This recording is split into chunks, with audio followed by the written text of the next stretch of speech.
Hello guys, welcome back to the channel. In today's video, I'm going to show you how you can pick resources while holding tools in Heartopia game.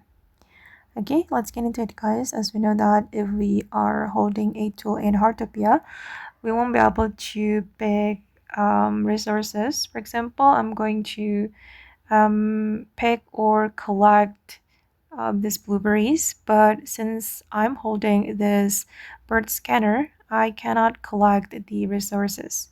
Don't worry guys, I'm going to share how you can still collect resources or pick resources while holding a tool.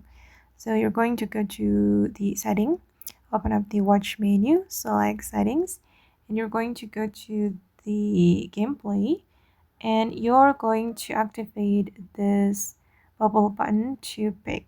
Okay, once it's activated, you can collect the resources while holding a tool like this.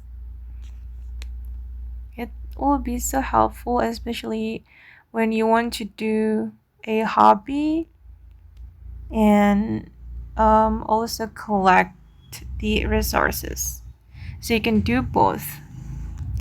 Okay guys, and that's how you can pick or collect resources while holding a tool in Heartopia game. I hope this video will be useful for you. Thank you so much for watching and bye!